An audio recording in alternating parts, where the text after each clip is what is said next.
Welcome to सराव की classes. प्रिय विद्यार्थियों, हम पिछले 10-12 दिन से मनोविज्ञान विषय पढ़ रहे हैं। मन का विज्ञान, आत्मा का विज्ञान, व्यवहार का विज्ञान, चेतना का विज्ञान। कल हमने सामाजिक विकास पढ़ा था। आज बालक का संवेगात्मक विकास, इमोशनल डेवलपमेंट ऑफ चाइल्ड। अपने आप में हर प्रकरण महत्वपूर्ण होता है विद्यार्थियों, लेकिन कुछ टॉपिक्स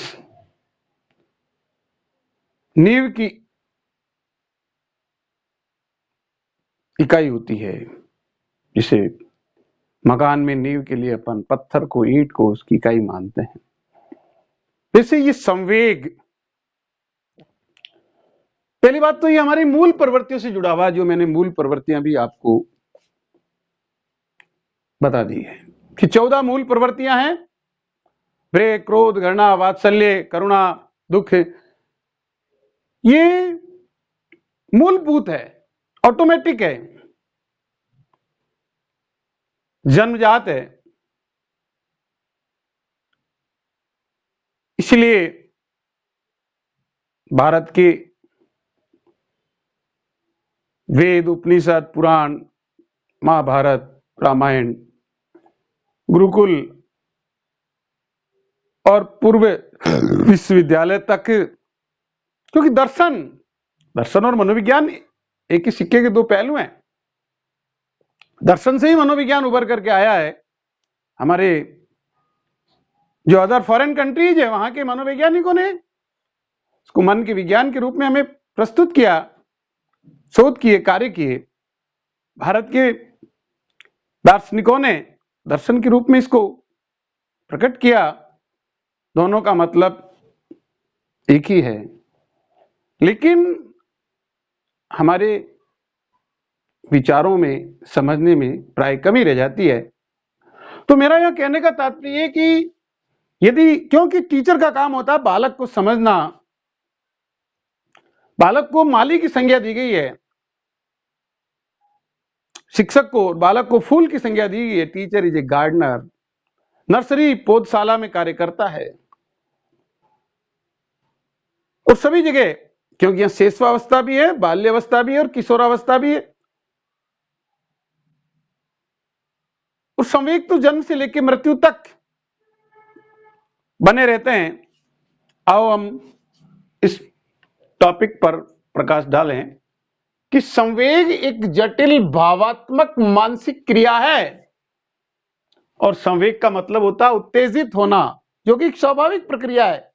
बालक जन्म लेता है, गर्भकाल में मां के उदर में पैर मारता रहता है और जन्म लेता है उत्तेजना। और उत्तेजना जब खत्म हो जाती है, मृत्यु को प्राप्त हो जाता है। तो उत्तेजना एक स्वाभाविक प्रक्रिया है।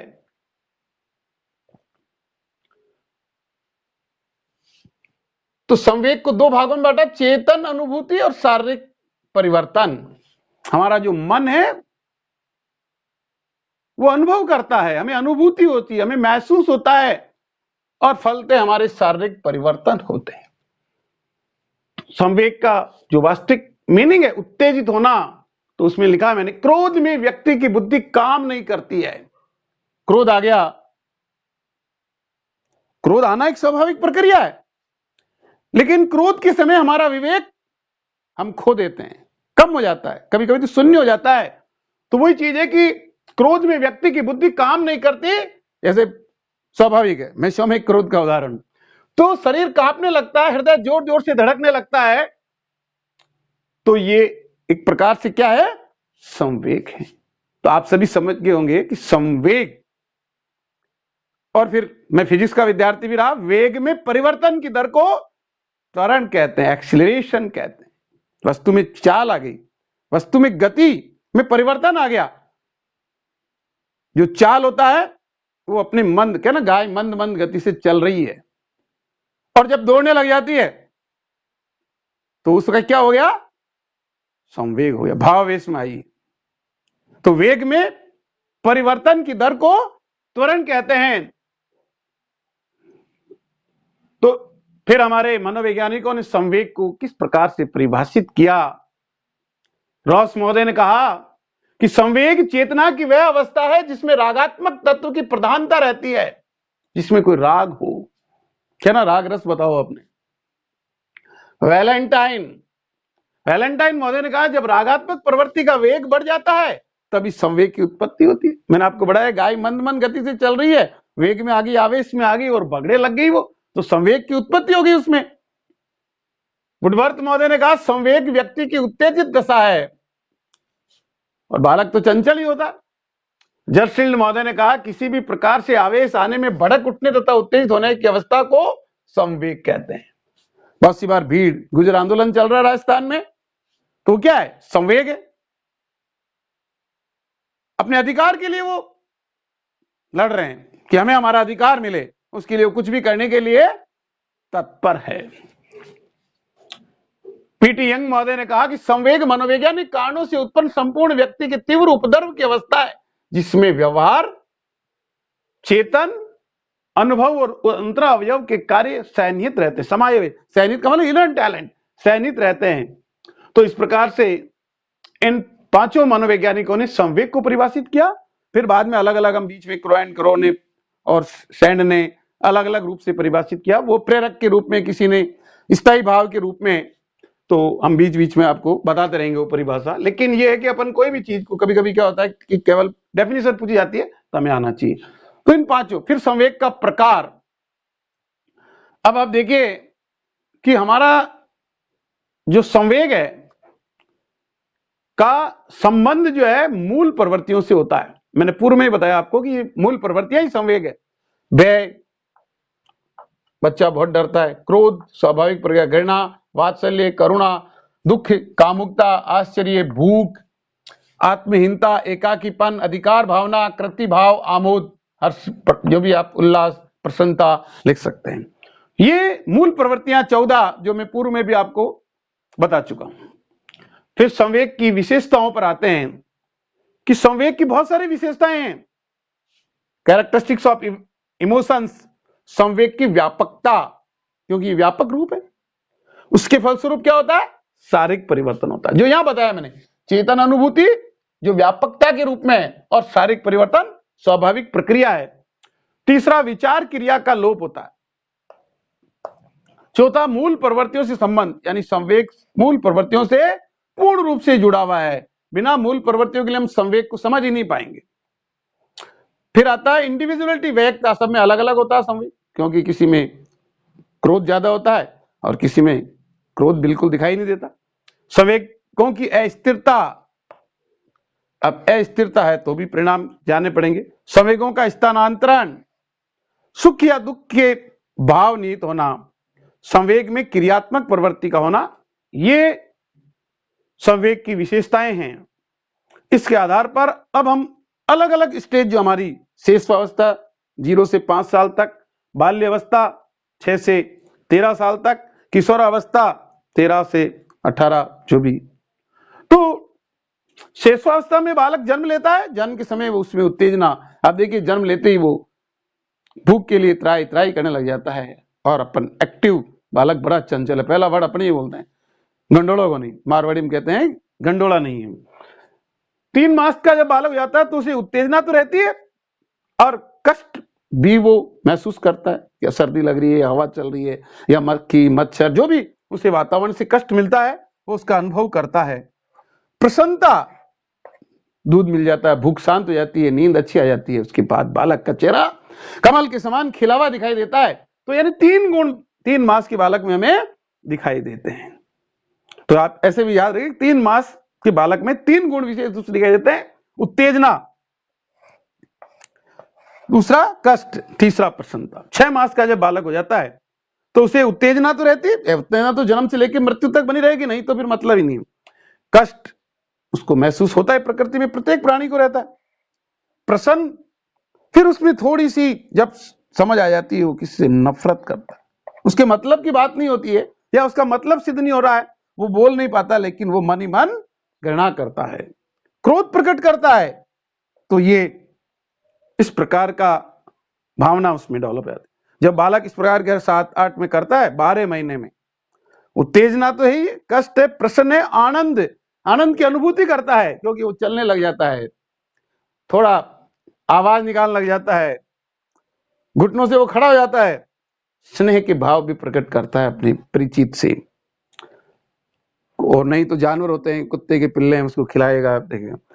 18 माह का जब यानी 1.5 साल का जब बालक हो जाता है तो उत्तेजना, कष्ट, प्रसन्न, घृणा, क्रोध के साथ उसमें ईर्ष्या बलवत्ती हो जाती है, वो किसी ईर्ष्या करने लगता है, रूसना मनना सीख जाता है।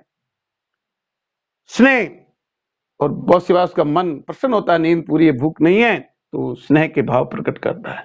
तो इसलिए शैशवावस्था में संवेगात्मक विकास, इस क्रम में फिर बाल्यावस्था में संवेगात्मक विकास को अपन समझते हैं कि संवेगात्मक विकास का अनोखा काल होता है। बालक जो है जब 6ठी साल में है तो उसमें बहुत चेंज आ जाता है, जो अपन ज्ञानात्मक विकास में पढ़ चुके हैं। संवेगों की अभिव्यक्ति में कमी आ जाती है, जो पहले हरकतें बाल्यकाल में बच्चा करता है वहां उसमें यहां कमी आएगी। क्यों कमी आएगी? थोड़ा समझदार हो गया तो इसलिए उसकी अभिव्यक्ति में अब कमी आएगी। संवेग कम शक्तिशाली होते हैं, कोई बात भी होता है तो वो भी समझ के दृष्टिकोण से रखता है। मम्मी आपने खाना नहीं बनाया, उसे भूख लग रही थी, और बच्चा बचपन में जब असहाय होता है, समझ नहीं होती है, तो रोज रोज से चिल्लाना वो उसकी प्रकृति होती है। तो संवेग शेषों की भांति नहीं रहते हैं। भय संवेग, भय भी, बच्चा डरता ज्यादा है और जब बड़ा होता है तो हल्की सी समझ होती है। लेकिन एक चीज घर कर जाती, जब उसके मन की बातें नहीं होती, चाहे विद्यालय हो, चाहे घर हो, चाहे मोहल्ला हो, तो निराश हो जाता है बालक, क्योंकि समझ होती है। और समझ के बाद मायूस तो छोटे बच्चे भी होते हैं, लेकिन उनसे उसका बोध नहीं होता है, इसको बोध नहीं लगता है, तो निराशा जल्दी होती है। ऐसाईपन, यदि इसलिए कहते हैं कि संबल मिलना चाहिए, विद्यालय में मित्र भी होने चाहिए, टीचर भी उसका मित्र होता है जब बड़ा हो जाता है। तो ऐसाईपन की भावना इस समय देखने को मिलती है। ईर्ष्या द्वेष की भावना का उदय हो जाता है, क्योंकि छोटी छोटी बात में ईर्ष्या होना, द्वेष होना, ये जन्मजात भी है। बाह्य व्यवहार में उग्रता की कमी, अब वो बड़ों के साथ, क्योंकि उसे ये समझ आ जाती है, ये मेरे अंकल हैं, ये मेरे ताऊ हैं, ये मेरे दादा हैं, ये छोटे दादा हैं, नाना हैं, तो उसके बाह्य व्यवहार में अब जो उग्रता जो 2 में 3 में होता है, चाहे पत्थर ही फेंक दे, भले बॉल है बॉल फेंक दे, लेकिन यहाँ बालक के व्यवहार में उग्रता की कमी है, समझदार हो जाता हो। जिज्ञासा प्रवृत्ति का विकास, बालक जिज्ञासु होता है, क्योंकि अनेक प्रकार की जो पढ़ता है, देखता है, तो जिज्ञासा प्रवृत्ति का विकास बाल्यावस्था में तीव्र गति से होता है। संवेगात्मक प्रतिदर्श, भय, चिंता, व्यग्रता, कुंठा, ईर्ष्या, जिज्ञासा, स्नेह, प्रेम, ये सब चीजें उसको देखने को मिलती है, क्योंकि इसलिए बालक को प्रशंसा, पुरस्कार, सम्मान, एक्टिविटीज, ये विद्यालय के वातावरण के अंदर सहगामी को करिकुलर एक्टिविटीज के रूप में एक नितांत अवसंभावी प्रक्रियाएं हैं। यदि आप ऐसा नहीं करते तो बालक बहुत से कुंठित हो जाते हैं, बहुत सी ईर्ष्या के शिकार हो जाते हैं, बहुत से की जिज्ञासा कुंठित हो जाती है, बहुत से उग्र व्यग्र हो जाते हैं, और बहुत से केवल प्रेमी रह जाते हैं, यानी कि उनमें अलग अलग प्रकार की। फिर आता है जब किशोरावस्था, तूफानी काल कहते हैं, स्टॉर्मी पीरियड, किशोरावस्था। किशोरावस्था बालकों की तूफानी काल के नाम से बहुत सी बार पेपर में आता है, तूफानी काल की विवेचना कीजिए। तो तूफानी काल का मतलब है किशोरावस्था, जिसमें वो अपने को सम्राट के सादृश्य से समझता है। तो संवेगों का विचित्र रूप में विकास, जो हमने संवेग पढ़े, जो मूल प्रवृत्तियां जानी है, उनको विचित्र रूप में उसका विकास दिखाई देता है। विरोधी मनोदशाएं, उसमें विरोध भी पनपता है, जीवन भाव प्रदान होता है, यानी उसके जीवन के जो भाव होते हैं वो मुख्य होते हैं। बहुत सौ की विल पावर बनती है, अपन पूछते भी, फिर बचपन में तो पूछते हैं, फिर यहाँ प्रकट होता है, भाई अब 9th में आ गया है या 10th में आ गया है, बेटा क्या सब्जेक्ट लेना है, तो बहुत सी बार कहेगा मुझे तो सिर्फ इंजीनियर बनना है। अब बच्चे को इसे आलान हो गया कि वर्तमान समय में इंजीनियर की मांग कम है, तो कहेगा बस मुझे वकील बना दो, अब जज बनना है। क्लेट की परीक्षा, नया एग्जाम क्लेट प्रारंभ हुआ है, तो वो मतलब जो जीवन भाव उसमें प्रदान होने लगता है। कहने का मतलब जो भी उसको बनना होता है, किसी को रेस्टोरेंट लगाना पसंद होता है तो रेस्टोरेंट की, तो जीवन के उसके जो भाव होते हैं वो इस समय वो समझने लगता है। काम भावना केंद्रित है, जो मतलब काम प्रवृत्ति होती है उसके प्रति वो समझने लग जाता है। जिज्ञासा प्रवृत्ति तीव्र होती है, जो पूर्व में भी अपन कर सकते हैं। कल्पनाशील जीवन, और मैं तो इसको कहूंगा जो व्यक्ति काल्पनिक महल नहीं बनाता वो वास्तविक महल की उपलब्धि कभी प्राप्ति नहीं कर सकता। तो बालक का कल्पनाशील होना भी एक अवसंभावी प्रक्रिया है। बालक इमेजिनेटिव होता है और कल्पना के तहत उसके जीवन की कल्पनाएं अपने जीवन में बनाता है कि मुझे इस ओर अपने मार्ग को प्रशस्त करना है। इसके अलावा उसमें प्रेम भी डेवलप होता है, जानवर के प्रति भी। गली मोहल्ले में आप देखें, और जब जानवर गलती करता है तो उसे क्रोध भी आता है, बाहर निकालो उसको। क्यों कि वह उसके भाव है, क्योंकि वो अच्छा ही चाहता है। घर में यदि जानवर गंदगी कर रहा है, किसी उठा पटक कर रहा है, तो उसे बट नेचुरल क्रोध आएगा और प्रेम भी जताएगा कि ये भी एक जानवर है और ये अपने पे आश्रित है, क्योंकि मनुष्य के साथ ही इन प्राणियों का जीवन निर्वाह संभव है। तो प्रेम, दया, क्रोध, घृणा की भावना इस समय किशोरावस्था में बालक में अनुपातिक दृष्टिकोण से होती है। फिर नेक्स्ट इंपॉर्टेंट पॉइंट जो किशोरावस्था में देखने को मिलता है, वीर पूजा की भावना का उदय। कोई शिवाजी को अपना कहना, आपका आदर्श क्या है? और शिवा टीचर भी क्लास में पूछता है, और जब बड़े होते हैं या फिर जब कंपटीशन की तैयारी होती है, कहीं मॉक इंटरव्यू चल रहा है या कहीं उसको गाइड करने के लिए किसी मिलाया जाता है, तो बालक से पूछता है आपका आदर्श क्या? कोई कहता मेरा आदर्श विवेकानंद है, कोई कहता मेरा आदर्श स्वामी दयानंद सरस्वती है, कोई कहता मेरा आदर्श महाराणा प्रताप है, कोई कहता मेरा आदर्श शिवाजी है, मैन ऑफ कैरेक्टर, कोई कहता मेरा आदर्श जो है अकबर मान है, कोई कहता मेरा आदर्श ईसा मसीह है, कोई कहता मेरा आदर्श गुरु नानक है।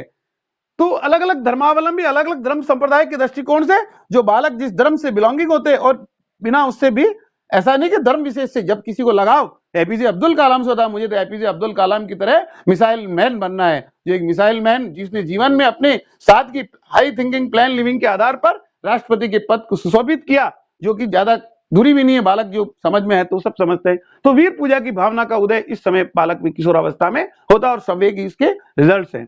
खेलकूद क्रियाशीलता, इसलिए खेलकूद को भी जोड़ रखा है कि स्वस्थ शरीर में स्वस्थ मस्तिष्क निर्माण अरस्तु महोदय ने काफी वर्षों पहले कह दिया।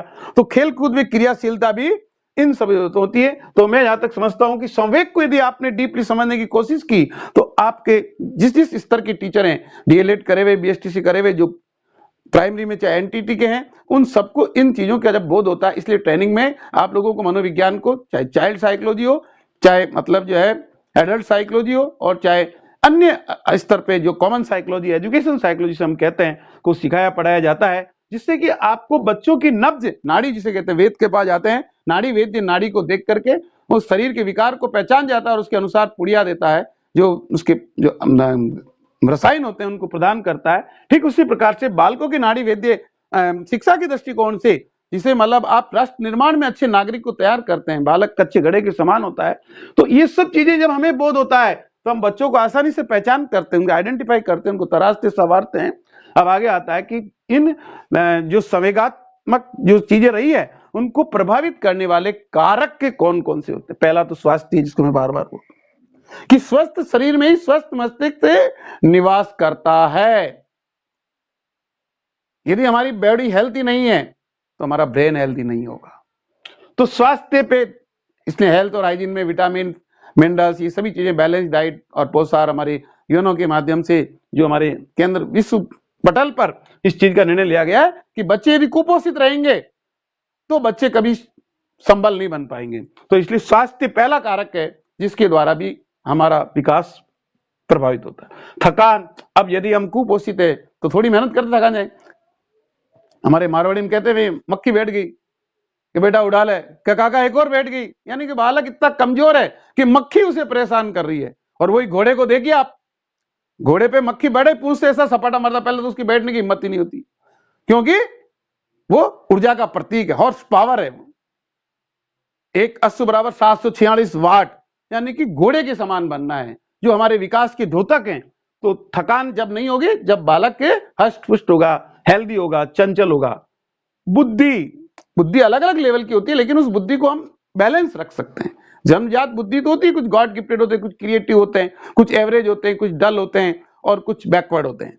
लेकिन उसको भी कैसे हम मेंटेन रखें, तो ये भी हमारे मनोविज्ञान और शिक्षा के माध्यम से हम बुद्धि की जो अलग अलग पढ़ चुके हैं बुद्धि, और वो बुद्धि हमारी जो है वो तो ठीक है, लेकिन उसको कैसे बरकरार रखें, तो ये हमारा कर्तव्य बनता है शिक्षक का कि बालकों के साथ कैसा व्यवहार किया जाए। वंशानुक्रम होता है, हेरिडिटी, दादा इसका था, पिताजी कैसे थे, परदादा, परनाना, और उनके गुण भी आते हैं, एक आधे आते हैं, कहीं 1/4 आते हैं, फिर 1/8 आते हैं, फिर 1/16 आते हैं, और अपन 3 पीढ़ी 7 पीढ़ी का इसलिए वंशानुक्रम की बातें करते हैं। परिवार बालक का आदर्श होता है, क्योंकि वो विद्यालय तो बाद में आता है, बड़ा होता है, पहले प्रथम गुरु माँ और फिर परिवार होता है, और परिवार में माता पिता का जो व्यवहार होता है वो भी उस दृष्टिकोण उनका कैसा है, पॉजिटिव दृष्टिकोण होना चाहिए। बहुत सी बार अपने व्यवसाय के कारण या अपने मतलब कार्यकलाप के कारण बच्चों को अपन झिड़कते रहते हैं, उलाना देते रहते हैं, ना समझे उसको मार देते हैं, डांट देते हैं, पीट देते हैं। तो माता पिता का दृष्टिकोण भी उसके संवेगों को परिवर्तित करने में भूमिका अदा करता है। तो महत्वपूर्ण भूमिका ध्यान रखते हुए माता पिता अपने बालकों को लाड प्यार और जो अलग अलग जहाँ उलाना देना उनका बिल्कुल ध्यान रखें। तो माता पिता का दृष्टिकोण भी संवेग के विकास में प्रभावित करता है। सामाजिक जीवन, हमारा सामाजिक जीवन कैसा है? समाज में बच्चा जाता है, समाज के आदर्श को देखता है। समाज अपने आप में अच्छा ही होता है, मैं समाज की काट कभी कर भी नहीं सकता, समाज में कोई कमी नहीं होती, क्योंकि समाज ऑलराउंड है, सार्वभौमिक है, यूनिवर्सल होता है। समाज में ज्यादातर अच्छी होती है। हर व्यक्ति भी जो गलत होता है वो भी अपन रोजमर्रा में काम करते हैं, तो अपन कपड़े की बात कर लें, समाज में जाएगा आदमी अपने सच समझ कर जाएगा, यानी कि सलीके से जाएगा। एटिकेट्स में विराजो सा, बैठो सा, उठो सा, अच्छी भाषा का प्रयोग करेगा, अच्छो सौहार्द को उत्पन्न करेगा। अब वहां भी अपवाद एक दो होते तो उसका प्रभाव, लेकिन उसमें जो सीखने वाला तो पॉजिटिव लेता है, क्योंकि उन सब चीजों पे उसका तो सामाजिक जो स्थिति है उस पे भी बड़ा महत्व होता है। और समाज अपने आप में गौरवान्वित होता है। समाज कोई बुरा नहीं होता है, क्योंकि समाज में सभी प्रकार के लोगों का सम्मिश्रण पाया जाता है। आर्थिक स्थिति ये डिफरेंट है। तो आर्थिक स्थिति में हमारा नैतिक कर्तव्य तो होता है कि हम अपने आप को अर्थ युक्त बनाएं, लेकिन इसके फैक्टर्स जो होते हैं वो हमारी विश्व और सरकार के अंदर की परीक्षा होती है कि कैसी पॉलिसियां लोगों को रोजगार उन्मुख बनाया जाए, रोजगार परक बनाया जाए, जिसके माध्यम से प्रत्येक व्यक्ति जिसकी मूलभूत आवश्यकता रोटी कपड़ा और मकान, और उसके बाद जो शिक्षा आती है, चिकित्सा आती है, ये चीजें उसकी पूरी हो जाए, उतना आर्थिक स्तर होना चाहिए। बाकी कोई धन से पढ़ाई नहीं होती, ये मैं कभी इसमें विश्वास नहीं करता कि जो पैसे वाला होता है वो इंटेलिजेंट होता है, जो गरीब होता है मूर्ख होता है। लेकिन जिसको नरिशमेंट चाहिए, जिसको मतलब जो है अपनी मूलभूत आवश्यकता, वो उसके लिए आर्थिक चीजें जरूरी है। अब विद्यालय, हम शिक्षक, विद्यालय को मंदिर माना गया है कि विद्यालय का वातावरण, पूर्व में मैंने बताया और यहाँ फिर मैं कहना चाहूंगा कि विद्यालय वो होता है जहां बच्चे को सुकून महसूस। अपन मंदिर क्यों जाते हैं? सुबह उठ करके नहा धो करके, या तो घर में, ठीक है आजकल सब घर को भी मंदिर की तरह मानते हैं, लेकिन बहुत से लोग अलग अलग विचार रखते हैं, घर में पूर्ण रूप से मंदिर घंटी टंकोर नहीं, नॉर्मल जो पूजा होती है वो करनी चाहिए। लेकिन खैर मैं इस बारे में गहराई में नहीं जा सकता। लेकिन मंदिर ही मतलब जो है प्रत्येक प्राणी उठ करके मंदिर जाते हैं। तो मंदिर जाने का मतलब है कि हमारा कंसंट्रेशन बढ़े, हमारा दिन अच्छा निकले और परमात्मा हमें अच्छी सद्बुद्धि दे। तो बालक के मंदिर जा पाता है या नहीं जा पाता, लेकिन विद्यालय में जरूर प्रवेश उसका होने के बाद कंटिन्यू जब तक शिक्षा प्राप्त करता विद्यालय में आता। और विद्यालय एक मंदिर है, मां सरस्वती का एक मंदिर है। उस विद्या मंदिर के अंदर उसके पैर आते ही, जो ही वो पैर उस मंदिर में रखता है, उसे एक स्वर्ग की अनुभूति होनी चाहिए। और स्वर्ग की अनुभूति का मतलब हम उसको सोने का थाल नहीं बना सकते, जो कि हमारी जो आर्थिक विषमताएं हैं वो, लेकिन जो प्रकृति के साथ हमारे व्यवहार हैं, जो प्रकृति से हमने आज मतलब जो है 1 बीघा 2 बीघा जमीन में स्कूल है, तो उसमें जो हमारे शिक्षक गण हैं, जो हमारे प्रधानाध्यापक महोदय है या प्राचार्य महोदय है या आचार्य महोदय हैं, वो एक समाज से जुड़े, समुदाय, प्राचार्य और शिक्षक भी इकल्ले कुछ नहीं कर सकते। समाज से विद्यालय का गहरा संबंध होता है, सामुदायिक केंद्र होता है, सामुदायिक विद्यालय से जुड़ा रहता है। तो ये कि बाइपोलर, ट्राइपोलर, टेट्रापोलर पॉलिसी होती है, जिसके तहत विद्यालय को ऐसा मंदिर के रूप में तब्दील जितना हम कर सकते हैं, कम से कम उसमें 50 बड़े पेड़ हों और छोटे गार्डन के रूप में, फुलवारी के रूप में पैदा, जो पूर्व में भी अपन कई टॉपिक में डिस्कस कर चुके हैं कि जो ही विद्यालय के द्वार में बालक जाता है, यदि उसे नीलगिरी का पेड़ की खुशबू महक उठती है तो उसके आधे बैक्टीरिया वायरस जो है निजात पाता है।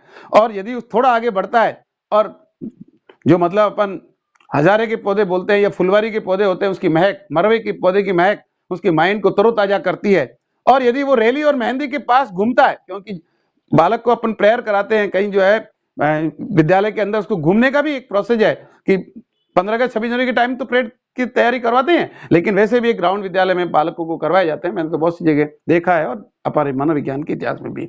तो उससे बालक उस मेहंदी और रेली की खुशबू से, उसकी आंखों की रोशनी तो हरे रंग को देख करके अच्छी बनती है, लेकिन उसका दिल, दिमाग, मन, मस्तिष्क भी तरोताजा होता है। और फिर विद्यालय की घंटी जो अपने आप में एक जीवाणुनाशक प्रोसेस है, इसलिए तो मंदिर में 7 बजते आरती होती है और बच्चों को वहां माता पिता भेज देते हैं, जाओ बेटा वहां खेल के आ जाओ। बाकी टाइम उनको घर पे बांधे रखते हैं कि मतलब जो है उस समय वहां का वातावरण बिल्कुल शुद्ध हो जाता है, आसपास के वायरस मर जाएगा। तो घंटी की जो विद्यालय की घंटी होती है वो भी 5 मिनट तक लगती रहती है। आपने देखा होगा बहुत सी बार लंबी घंटी का मतलब होता है, फर्स्ट बेल जो है लंबी लगती है कि विद्यालय के आसपास आधा 1 किलोमीटर तक बच्चे कहीं खेल रहे हैं और कहीं रुके हुए हैं, या घर आने में मतलब विद्यालय घर से निकल गए लेकिन विद्यालय में देरी कर रहे हैं, तो उस घंटी की चेतना सुनकर के, आवाज सुनकर के वो दौड़े भगे आते हैं। और उसका लॉजिकली होता है कि उनके प्रति उसका उत्साह देख। तो विद्यालय में इस घंटी का भी बड़ा महत्व था। आजकल घंटी भी फॉर्मेलिटी कर देते हैं, टन लगा दिया। तो हर चीज के पीछे हमारा भारतीय दर्शन में लॉजिक छिपा था। मनोविज्ञान के जो बहुत शिक्षण है वो बहुत सोच समझ के दिए हुए थे, लेकिन हम उस चीज की परवाह नहीं करते हैं। और बस घंटी 2 टंकोरे लगा दिए और ठीक है भाई, और उल्टा कहते हैं उसको क्यों खोपड़ी खराब कर रहा है, ज्यादा आवाज नहीं करनी, बस सुन लिया सबने। जबकि उसका प्रोसेस ये है कि बालक की लंबी बेल के माध्यम से चेतना जागृत होती है और विद्यालय में वो बिल्कुल टाइम पे पहुंचता है। विद्यालय के आसपास जितनी भी जो फॉरेन बॉडी है, चाहे बैक्टीरिया हो चाहे वायरस हो, इस प्रकार की जो जीवाणु जनित रोगों से भी उसको बचाने में हमें मदद मिलती है, क्योंकि वो एक सैनिटाइजर का काम करता है। तो विद्यालय में घंटी, प्रेयर जिसको कंसंट्रेट प्रभु से वो प्रार्थना करता है, बैठ करके सच्चा सुख मिलता है। जो भी अपन बहुत अच्छा ही हमारी प्रेयर में विभिन्न प्रकार की, सोमवार की अलग, मंगलवार की अलग, बुधवार की अलग, गुरुवार की अलग, शुक्रवार की अलग और शनिवार की अलग अलग अलग प्रकार से हमने बांट रखा है। तो प्रेयर का महत्व है। और ट्रेनिंग कॉलेज में तो आधा घंटे का नियम है कि उसके प्रेरक प्रसंग भी हो, कथा कहानी भी हो, समाचार पत्र और जीके से संबंधित क्वेश्चन और प्राचार्य का उद्बोधन, मुखारबिंद से जो उद्बोधन उसको लाभान्वित करता है। तो इस प्रकार से बालक कई प्रकार से सीखता है और सीखने के लिए विद्यालय उसके लिए एक महत्वपूर्ण भूमिका। यदि विद्यालय ही कारक को मजबूत नहीं कर पाता, हमारा समाज, हमारा राष्ट्र, हमारा विश्व, तो फिर मैं समझता हूं कि बालक ऐसा ही रहता है। क्योंकि बालक तो बहुत बड़े अरमान लेकर के विद्यालय जाता है कि मैं बैरिस्टर वहीं से बनूंगा, मैं जज वहीं से बनूंगा, मैं डॉक्टर वहीं से बनूंगा, मैं इंजीनियर वहीं से बनूंगा, मैं सिपाही वहीं से बनूंगा, मैं बिजनेसमैन वहीं से बनूंगा, मैं बहुत बड़ा उद्योगपति वहीं से शिक्षा प्राप्त करके बनूंगा। तो ये सब विद्यालय पर डिपेंड करता है। तो क्यों नहीं हम उस विद्यालय को इतना अच्छा बनाएं कि जिसके माध्यम से हमारे सारे संवेगात्मक विकास बहुत अच्छे। और यदि संवेगात्मक विकास अच्छे नहीं होते तो बालक में उन कारकों का negative. Teacher, teaching is a noble profession. मैंने आपको बताया teacher is a model. Teacher एक प्रतिमान है, एक आदर्श है। तो प्रतिमान का मतलब नहीं कि वो बहुत सच समझ के जाए। टीचर का मतलब होता है कि एक तो वो हेल्दी हो।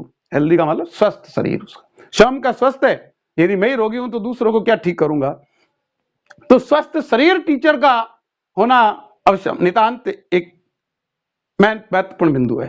दूसरा, उसके हाव भाव, जो बाहरी रूप से बालक देख करके, मैंने आपको पूरे बताया कि जो हमारी लर्निंग है उस लर्निंग के अंदर 83% बालक देख करके सीखता है और 11% सुन करके सीखता है। बाकी 1, 1.5 और पॉइंटों में आ जाते हैं जो लर्निंग कैपेसिटी है। तो बालक तो बहुत देखता है, ऑब्जर्व करता है। उसकी ऑब्जर्व पावर इंस्पेक्टर से भी ऊंची होती है, क्योंकि बच्चे दिल के सच्चे होते हैं। तो अध्यापक को वो देखता है। इसका मतलब मेरा तो फिर हिदायत है कि हमारे नर्सरी टीचर बहुत अच्छे होने चाहिए। कि अच्छे का मतलब उनका जो व्यवहार है बच्चों के साथ वो इतना संजीदा होना चाहिए, इतना सलीकापूर्ण पहनावा होना चाहिए, इतने आदर्श रूप में उनका मेंटेन होना चाहिए कि जिससे बच्चे उनको देख करके अपनी माँ को, अपनी दादी को, अपने पिता को, अपनी अन्य रिश्तेदार को भूल जाए। घर का दिमाग घर पे छोड़ जाए और वो फिजिकली और मेंटली वहां प्रेजेंट तब होगा जब उसे विद्यालय का वातावरण और शिक्षक की भूमिका उसको बांधे रखेगी, उसको जोड़े रखेगी। तो उस दृष्टिकोण में शिक्षक की एक महत्वपूर्ण भूमिका होती है। जब बच्चा पोध में आता है, पोध के रूप में होता है और विद्या मंदिर के अंदर विद्यार्जन के लिए, ज्ञानार्जन के लिए प्रवेश करता है, तो प्रथम दिवस से लेकर के उसकी जो ऑब्जर्विंग, और जब तक वो आपसे सेटिस्फाई नहीं होता, जब तक उसके मन में द्वंद्व चलते रहते हैं, और यदि उस द्वंद्व को आपने उसको आत्मशांत कर दिया, उसको संतुष्टि मिल जाती है, तो वो जीवन के अंदर एक अच्छा बालक बन करके देश का भावी नागरिक बनता है और देश ही नहीं विश्व के अंदर अपनी ख्याति को प्रस्फुटित करता है, पुष्पित और पल्वित होता है, क्योंकि वो पौध ही फल और फूल और बीज में रूपांतरित होता है। तो प्रिय विद्यार्थियों, आप जो इससे मनोविज्ञान से रिलेटेड है, जितने भी डीएलएड के, चाहे बीएड के, चाहे एमएड के, चाहे लेक्चरशिप का एग्जाम देने वाले जो भी मनोविज्ञान के इस वीडियो को देखते हैं, तो आप में इस बात का प्रेरणा लेनी चाहिए कि हम शिक्षक होने के नाते हम हमारे क्या कर्तव्य होते हैं, क्योंकि हम एक आदर्श होते हैं। Teacher is a model, teacher is a gardener. तो टीचर यदि सलीके से उस अपने प्रोफेशन के प्रति रिस्पॉन्सिबल है, जो टीचर के एब्रीविएशन से मैंने बताया कि T for tactful, E for efficiency, A for positive attitude और सी फॉर कॉन्फिडेंस और H for honest, E for energetic, R for responsible.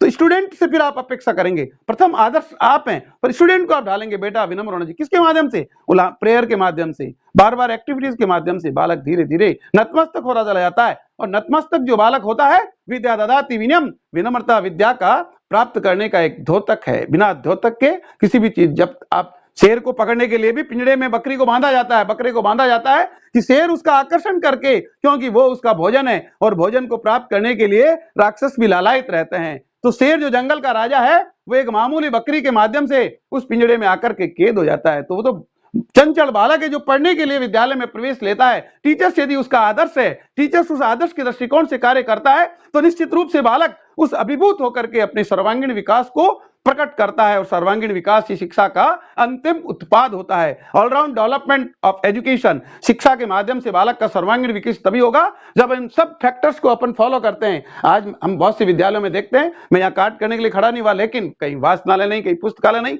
है, तो बंद पड़े हैं, डस्ट लग रही है, और उसको मैंने खेलकूद में इसलिए भाग नहीं कि अभिभावक भी टीचर्स का सहयोग नहीं करते। क्यों? कि बच्चे के लग जाती, लड़ने आ जाते हैं। बालक घोड़ा जब खेलता है तो गिरता है, उसके घुटने टूटते हैं, लग जाती है। खेल की भावना होनी चाहिए, मित्रता की भावना चाहिए। कहीं खामी है तो उलाना देना चाहिए, लेकिन अपन हाथ पांव चढ़ा करके यदि विद्यालय में जाकर के और हेडमास्टर साहब को, प्रिंसिपल साहब को, आचार्य महोदय को या डीओ साहब को इस प्रकार की छोटी छोटी शिकायत, जो हमारा आदर्श था आज के 50 साल पहले, विद्यालय के अंदर जिस दिन प्रवेश होता था हेडमास्टर साहब को सुपुर्द करके आते थे कि इस बच्चा जाने और इसका जीवन जाने, हमारा काम इसको कपड़े पहना के, खाना खिला के और कॉपी प्लेट दे करके इसको विद्यालय में भेजना है, आपको इसको अच्छा बनाना है। तो उस समय समाज में आदर्श था अध्यापक का, हेडमास्टर साहब तो बहुत बड़ी बात होती थी। हेडमास्टर साहब जब गली मोहल्ले में निकलते थे तो गांव के रिटायरमेंट के बाद तो सारे काम उनको ही करने पड़ते थे, लेकिन उससे पहले भी मतलब जो है समाज में उनका गौरवपूर्ण था। और जो हमारे भाद्रपद की चतुर्थी थी, डंडिया चौथ भादुड़ा दे दे माई लाडूड़ा, वो उसको आज हमने एक तरह से भिक्षावृत्ति में डाल दिया। कोई जाना ही पसंद नहीं करता, तो आना ही पसंद नहीं करता है।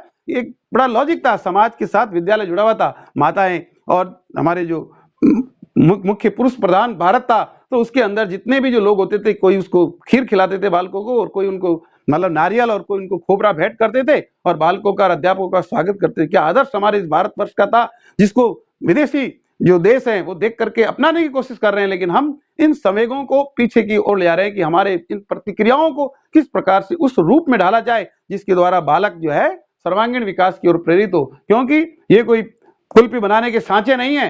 Education is a process, not a product. तो हमारा प्रोसेस, हमारा प्रक्रम बहुत ही विस्तृत रूप का हो, जिसके द्वारा जितने भी हम संवेगों के बारे में पढ़ रहे हैं, तो इसके जो महत्वपूर्ण कारक कि जो मतलब हमारे स्वास्थ्य पे, थकान पे, बुद्धि पे, वंशानुक्रम पे, परिवार पे, माता पिता के दृष्टिकोण पे, सामाजिक स्थिति और आर्थिक स्थिति, विद्यालय और शिक्षक की भूमिका पर अटूट पड़े हुए हैं। तो प्रिय विद्यार्थियों, इसमें कुछ आपको जो चीज और लगे उसको दूर रखते हुए जो आत्मसात करने की चीजें, उसको ज्ञान को ग्रहण करें। और यदि ये वीडियो आपको अच्छा लगे तो आप इसको सब्सक्राइब करें और ज्यादा से ज्यादा लोगों को शेयर करने के लिए प्रेरित करें।